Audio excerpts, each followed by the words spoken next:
ओम शांति। ओम शांति। ओम शांति। 9/7/23 प्रातः मुरली। ओम शांति। अव्यक्त बाप दादा। रिवाइज 26/2/95 मधुबन। संगम युग उत्साह का युग है। उत्सव मनाना अर्थात अविनाशी उमंग उत्साह में रहना। आज त्रिदेव रचता त्रिमूर्ति शिव बाप अपने रूहानी डायमंड्स के साथ डायमंड जुबली व डायमंड जयंती मनाने आए हैं। इसी विचित्र जयंती को डायमंड जयंती कहते हो क्योंकि बाप अवतरित होते ही हैं कोडी समान आत्माओं को हीरे तुल्य बनाने। तो बाप दादा चारों ओर के बच्चों को जो हीरे से भी अमूल्य हैं सबको सामने देख रहे हैं। बाप दादा के आगे सिर्फ मधुबन की सभा नहीं है लेकिन विश्व के चारों ओर के ब्राह्मण बच्चों की सभा है। सबके दिल की मुबारक के स्नेह भरे गीत कहो बोल कहो बाप समीप से सुन रहे हैं। दिल का आवाज दिलाराम के पास पहले पहुंचता है तो बाप दादा देख रहे हैं कि बच्चों के सेवा का प्रत्यक्ष प्रमाण चारों ओर से मधुबन बाप के स्वीट होम तक पहुंच रहा है। वैसे भी शिव जयंती को उत्सव कहते हैं। यथार्थ रीति से उत्सव आप ब्राह्मण ही मनाते हो क्योंकि उत्सव का अर्थ ही है सर्व उत्साह उमंग में रहें। तो आप जो भी बैठे हो सभी के दिल में उत्साह और उमंग कितना है? अविनाशी है या आज के लिए है? अविनाशी है ना। इसीलिए बाप दादा इस श्रेष्ठ संगम युग को उत्साह का युग कहते हैं। हर दिन आपके लिए उत्साह संपन्न है। हर दिन उत्सव है। जो गायन है आप लोग टॉपिक रखते हो अनेकता में एकता। तो प्रैक्टिकल में अनेक देश अनेक भाषाएं अनेक रूप रंग लेकिन अनेकता में भी सबके दिल में एकता है ना। क्योंकि एक बाप है चाहे अमेरिका से आए हो चाहे अफ्रीका से आए हो लेकिन दिल में एक बाप है। एक श्रीमत पर चलने वाले हो तो बाप दादा को अच्छा लगता है कि अनेक भाषाओं में होते हुए भी मन का गीत मन की भाषा एक है। चाहे किसी भी भाषा वाले हों काला ताज तो मिला है। सभी हेडफोन से अपनी अपनी भाषा में सुन रहे हैं। अभी यही काला ताज बदलकर गोल्डन हो जाएगा लेकिन सबके मन की भाषा एक है और एक ही शब्द है मेरा बाबा। सभी भाषा वाले बोलो मेरा बाबा। हाँ यह एक ही है तो अनेकता में एकता है ना। तो उत्साह में रहने वाले अर्थात सदा उत्सव मनाने वाली श्रेष्ठ आत्माएं हों। कभी भी उत्साह कम नहीं होना चाहिए। पहले भी सुनाया था ब्राह्मण जीवन का सांस है उमंग उत्साह। अगर सांस चला जाए तो जीवन सेकंड में खत्म हो जाएगी ना। तो ब्राह्मण जीवन में यदि उमंग उत्साह का सांस नहीं तो ब्राह्मण जीवन नहीं। जो सदा उमंग उत्साह में होगा वो फलक से कहेगा कि ब्राह्मण है ही उत्साह उमंग के लिए। और जिसका उमंग उत्साह कम हो जाता है उसके बोल ही बदल जाते हैं। वो कहेगा है तो सही, होना तो चाहिए, हो जाएगा। तो ये भाषा और उस भाषा में कितना अंतर है। उसके हर बोल में तो जरूर होगा, होना तो चाहिए। तो ये जो तो होता है ना, ये उमंग उत्साह का प्रेशर कम होने से ही ऐसे बोल, कमजोरी के बोल निकलते हैं। तो उमंग उत्साह कभी कम नहीं होना चाहिए। उमंग उत्साह कम क्यों होता है? बाप दादा कहते हैं सदा वाह वाह कहो, और कहते हैं वाई वाई क्यों क्यों। अगर कोई भी परिस्थिति में वाई शब्द आ जाता है तो उमंग उत्साह का प्रेशर कम हो जाता है। बाप दादा ने अगले साल भी विशेष डबल फॉरनर्स को कहा था कि वाई शब्द को ब्राह्मण डिक्शनरी में चेंज करो। जब वाई शब्द आता हो तो क्लास शब्द याद रखो तो वाई खत्म हो जाएगा। कोई भी परिस्थिति छोटी भी जब बड़ी लगती है तो वाई शब्द आता है। ये क्यों, ये क्या, और फ्लाई कर लो तो परिस्थिति क्या होगी, छोटा सा खिलौना। तो जब भी वाई शब्द मन में आवे तो कहो ब्राह्मण डिक्शनरी में वाई शब्द नहीं है, फ्लाई है, क्योंकि वाई वाई हाय हाय करा देता है। बाप दादा को हंसी भी आती है, एक तरफ कहेंगे नहीं, हमारे जैसा श्रेष्ठ भाग्य किसी का नहीं है। अभी अभी यह कहेंगे और अभी अभी उत्साह कम हुआ तो कहेंगे पता नहीं मेरा भाग्य ही ऐसा है, मेरे भाग्य में इतना ही है। तो हाय हाय हो गया ना। तो जब भी हाय हाय का नज़ारा आवे तो वाह वाह कर लो, तो नज़ारा भी बदल जाएगा और आप भी बदल जाएंगे। डबल विदेशी आजकल पॉजिटिव थिंकिंग का कोर्स कराते हो ना। सभी विदेशी बात करें, सभी विदेश में विशेष कोर्स यह कराते हो तो अपने को भी कराते हो या दूसरों को कराते रहते हो। जिस समय कोई ऐसी परिस्थिति आ जाए तो अपने को ही स्टूडेंट बनाकर खुद ही टीचर बन करके अपने को यह कोर्स कराओ। अपने को करा सकते हो या सिर्फ दूसरों को करा सकते हो। दूसरे को कराना सहज है जब यह नेचुरल स्थिति हो जाए कि हर व्यक्ति को बात को पॉजिटिव वृत्ति से देखो, सुनो या सोचो, तो कैसी स्थिति होगी। आजकल के साइंस द्वारा भी ऐसी साधन निकले हैं जो रफ माल को भी बहुत सुंदर रूप में बदल देते हैं। देखा है ना, क्या से क्या बना देते हैं। तो आपकी वृत्ति क्या ऐसा परिवर्तन नहीं कर सकती?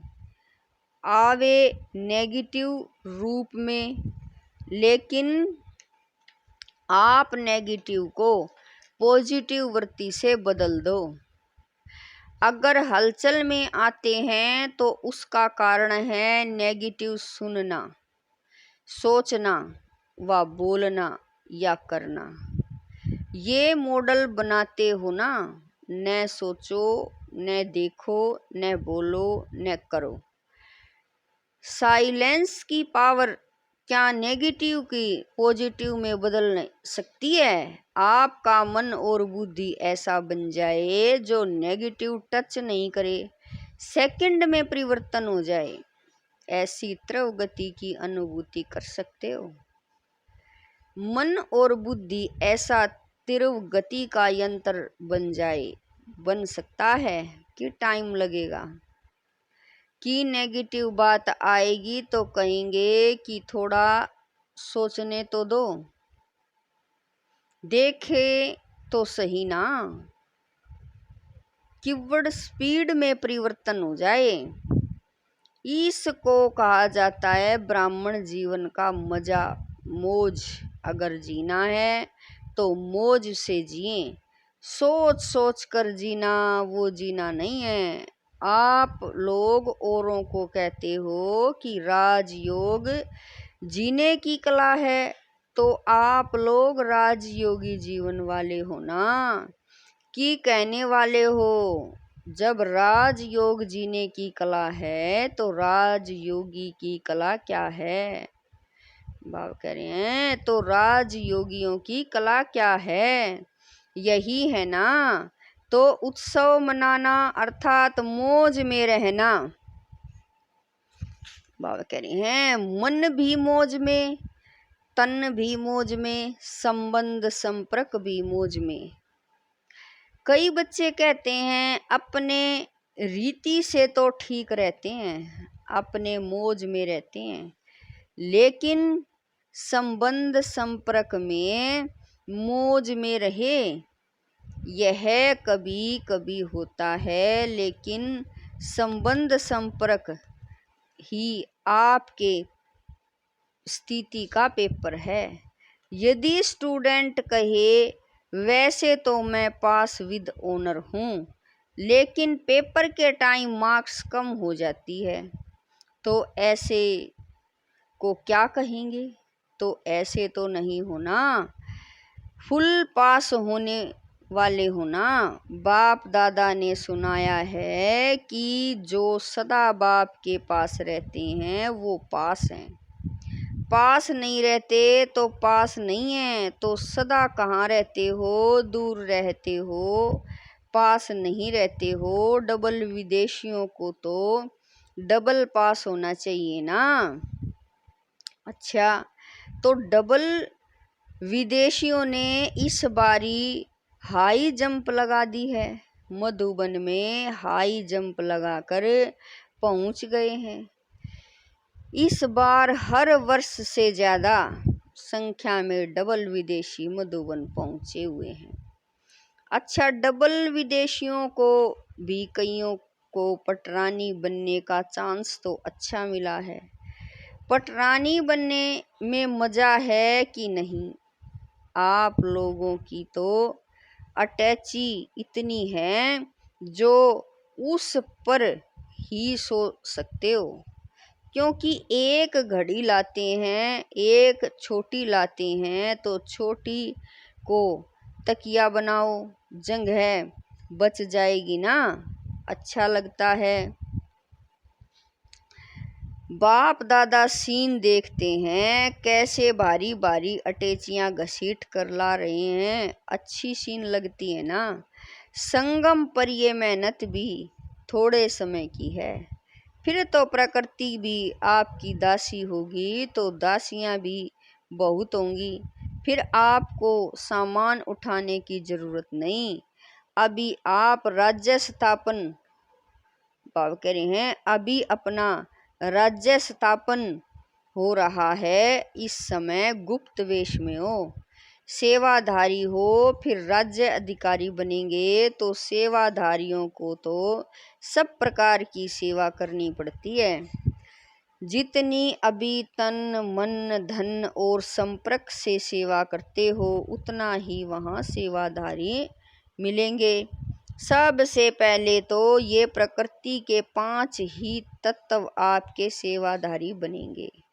अपना राज्य भाग्यवर्ती में है ना, बाबा कह रहे हैं अपना राज्य भाग्य स्मृति में है ना। कितने बारी राज्य अधिकारी बने हैं, अनगिनत बार बने हैं और बनते ही रहेंगे, लेकिन राज्य अधिकारी से भी अब का सेवाधारी जीवन श्रेष्ठ है, क्योंकि अभी बाप और बच्चों का साथ है। चाहे किसी भी प्रकार की सेवा है, लेकिन सेवा का प्रत्यक्ष फल अभी मिलता है।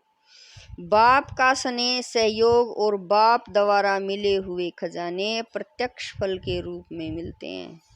जब भी कोई विशेष सेवा करते हो और युक्ति युक्त सेवा करते हो, तो कितनी खुशी बाबा कह रहे हैं सेवा करते हो तो कितनी खुशी होती है। उस समय के चेहरे का फोटो निकालो तो कैसा होता है। तो एक तरफ सेवा करते हो, दूसरी तरफ प्रत्यक्ष फल आपके लिए सदा तैयार है ही है। एक हाथ से सेवा करो, दूसरे हाथ से फल खाओ। ऐसे अनुभव होता है कि सेवा में बड़ी मेहनत है। सेवा में हलचल होती है या नहीं? कभी कभी होती है। ये हलचल ही परिपक्व बनाती है, अनुभवी बनाती है। हलचल में इसीलिए आते हो जो सिर्फ वर्तमान को देखते हो, लेकिन वर्तमान में छिपा हुआ भविष्य जो है वो स्पष्ट दिखाई देता है। इसीलिए हलचल में आ जाते हैं। कोई भी बड़े ते बड़ी नाजुक परिस्थिति वास्तव में आगे के लिए बहुत बड़ा पाठ पढ़ाती है। परिस्थिति नहीं है, लेकिन वह आपकी टीचर है। उस नज़र से देखो कि इस परिस्थिति ने क्या पाठ पढ़ाया। इसको कहा जाता है नेगेटिव को पॉजिटिव में परिवर्तन करना। सिर्फ परिस्थिति को देखते हो तो घबरा जाते हो, और परिस्थिति माया द्वारा सदा नए नए रूप से आएगी। वैसे ही नहीं आएगी, जिस रूप में आ चुकी है उस रूप में नहीं आएगी। नए रूप में आएगी तो उसमें घबरा जाते हैं। ये तो नई बात है, ये तो होता नहीं है, ये तो होना नहीं चाहिए। लेकिन समझ लो कि माया अंत तक बहुरूप दिखाएगी। माया को बहुरूपी बनना बहुत जल्दी और अच्छा लगता है। जैसे आपकी स्थिति होगी ना, वैसी परिस्थिति बनाकर आएगी। आज मानो आप थोड़ा सा अलबेले जीवन में हो तो माया भी उसी अलबेले परिस्थिति के रूप में आएगी। आज मूड थोड़ी ऑफ है, जैसे होनी चाहिए वैसी नहीं है, तो मूड ऑफ की परिस्थिति के रूप में ही आएगी। फिर सोचते हैं कि पहले ही मैं सोच रही थी, फिर से क्या करूं, क्या हुआ। इसीलिए माया को देखने के लिए, जानने के लिए त्रिकालदर्शी और त्रिनेत्री बनो। आगे पीछे सामने त्रिनेत्री बनो। बाबा कह रहे हैं कि आप सभी त्रिनेत्री और त्रिकालदर्शी हो ना। डबल फॉरनर्स त्रिकालदर्शी हैं। यस या नो सब बोलो, हाँ जी या ना जी। हाँ जी अपनी भाषा में तो ये अच्छा बोलते हो, सब खुश हो। हाँ जी इतने बड़े संगठन में मज़ा आ रहा है। हाँ जी कोई यह तो नहीं सोच रहे कि अगले वर्ष भीड़ में नहीं आएंगे, थोड़ा पीछे आएंगे। संगठन का मज़ा भी प्यारा है, वैसे आना तो प्रोग्राम प्रमाण ही। ज़्यादा नहीं आना, लेकिन आदत ऐसी होनी चाहिए जो सब में एडजस्ट कर सकें। एडजस्ट करने की पावर सदा विजयी बना देती है। ब्रह्मा बाप को देखो, बाप करें ब्रह्मा बाप को देखा तो बच्चों से बच्चा बनकर एडजस्ट हो जाता, बड़ों से बड़ा बनकर एडजस्ट हो जाता। चाहे बेगरी लाइफ, चाहे साधनों की लाइफ, दोनों में एडजस्ट होना और खुशी खुशी से होना, सोच कर नहीं। यहाँ दुखी तो नहीं होते हो, लेकिन खुशी के बजाय थोड़ा सोच में पड़ जाते हो, ये क्या हुआ, कैसे हुआ। तो सोचने वाले को एडजस्ट होने के मज़े में कुछ समय लग जाता है। अपने को चेक करो कि कैसी भी परिस्थिति हो, चाहे अच्छी हो चाहे हिलाने वाली हो, लेकिन हर समय हर सरकमस्टांस के अंदर अपने को एडजस्ट कर सकते हैं। डबल फॉरनर्स को अकेलापन भी अच्छा लगता है और कंपेनियन भी बहुत अच्छे लगते हैं, लेकिन कंपनी में हो या अकेले हो, दोनों में एडजस्ट होना, ये है ब्राह्मण जीवन। ऐसे नहीं संगठन हो और माथा भारी हो जाए, नहीं। मुझे एकांत चाहिए, ये घमसान में नहीं, मुझे अकेला चाहिए। मन अकेला अर्थात बाहर मुखता के से अंदर मुखता में चले जाओ तो अकेलापन है। कोई कोई कहते हैं ना, अकेला कमरा चाहिए, दो भी नहीं चाहिए, अकेला मिले तो भी मौज से जियो, मौज से सो जाओ। बाबा कह रहे हैं अकेला मिले तो भी मौज से सो, और 10 के बीच में भी सोना हो तो मौज से सो। फॉरनर्स 10 के बीच में सो सकते हैं कि मुश्किल है? सो सकते हैं, हाँ जी। अच्छा, अभी अगले वर्ष 2020 को सुलाएंगे। देखो, समय बदलता रहता है और बदलता रहेगा। दुनिया की हालातें नाजुक हो रही हैं और भी होंगी, होनी ही हैं। अभी सिर्फ एक स्थान पर अलग अलग होते हैं, आखिर में सब तरफ इकट्ठे होंगे। तो नाजुक समय तो आना ही है। समय नाजुक हो, लेकिन आपकी नेचर नाजुक नहीं हो। कईयों की नेचर बहुत नाजुक होती है ना। थोड़ा सा आवाज़ हुआ, थोड़ा सा कुछ हुआ तो डिस्टर्ब हो गए। इसको कहते हैं नाजुक बाबा करें, इसको कहते हैं नाजुक स्थिति, नाजुक नेचर। तो नाजुक नेचर नहीं हो, जैसा समय वैसा अपने को एडजस्ट कर सको। ये अभ्यास आगे चलकर आपको बहुत काम में आएगा, क्योंकि हालतें सदा ऐसी क्योंकि हालतें सदा एक जैसी नहीं रहनी है। और फाइनल पेपर आपका नाजुक समय पर होना है, आराम के समय पर नहीं होना है, नाजुक समय पर होना है। तो जितना अभी से अपने को एडजस्ट करने की शक्ति होगी तो नाजुक समय पर पास विद ऑनर हो जाएंगे।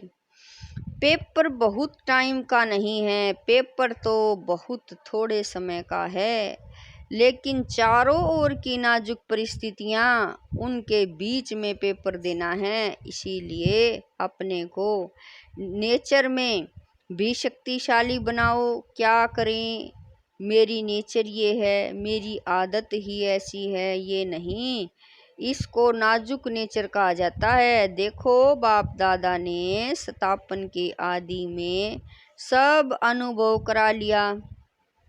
जब आदि हुई तो राजकुमार और राजकुमारियों से भी ज़्यादा पालना साधन सब अनुभव कराया, और आगे चलकर बेगरी लाइफ का भी पूरा अनुभव कराया। तो जिन्होंने दोनों अनुभव किया उनकी आदत बन गई। तो आप लोगों के आगे तो ऐसा समय आया नहीं है, लेकिन आना है। जहाँ भी रहते हो सभी हिलने हैं, सब आधार टूटने हैं। तो ऐसे टाइम पर क्या चाहिए? एक ही बाप का आधार। आप लोग तो बहुत बहुत बहुत लकी हो, जो आने का समय आपका सहज साधनों का है। सहज साधनों के साथ साथ आपका ब्राह्मण जन्म है। लेकिन साधन और साधना, साधनों को देखते साधना को नहीं भूल जाना, क्योंकि आखिर में साधना ही काम में आनी है। समझा? अच्छा, चारों ओर के अमूल्य विशेष रत्नों को सदा हर दिन उत्साह से उत्सव मनाने वाली श्रेष्ठ आत्माओं को सदा स्वयं स्थिति और सेवा के उन्नति में बैलेंस रखने वाली ब्लेसिंग के अधिकारी आत्माओं को, सदा परिस्थिति को सहज पार करने वाली ऐसे अचल अडोल महावीर आत्माओं को बाप दादा का याद प्यार और नमस्ते। हम रूहानी बच्चों की रूहानी मात पिता बाप दादा को दिलवा जान शिकवा प्रेम से याद प्यार गुड मॉर्निंग नमस्ते। ओम शांति मेरे बाबा, लाख लाख शुक्रिया मेरे बाबा। वरदान है संपूर्णता द्वारा संपन्नता की प्रारब्ध का अनुभव करने वाले सर्व झमेलों से मुक्त भव। संपूर्णता द्वारा संपन्नता की प्रारब्ध का अनुभव करने वाले सर्व झमेलों से मुक्त भव। संगम युग पर सागर गंगा से अलग नहीं, गंगा सागर से अलग नहीं। इसी समय नदी और सागर के समाने का मेला होता है। जो इस मेले में रहते हैं वह सर्व झमेलों से मुक्त हो जाते हैं। लेकिन इस मेले का अनुभव वही कर सकते हैं जो समान बनते हैं। समान बनना अर्थात समा जाना। जो सदा स्नेह में समाये हुए हैं वह संपूर्णता और संपन्नता की प्रारब्ध का अनुभव करते हैं। उन्हें कोई भी अल्पकाल के प्रारब्ध की इच्छा नहीं रहती। स्लोगन है सदा एक बाप के श्रेष्ठ संग में रहो तो होलीएस्ट और हाईएस्ट बन जाएंगे। सदा एक बाप के संग में रहो तो होलीएस्ट और हाईएस्ट बन जाएंगे। ओम शांति मेरे बाबा, ओम शांति।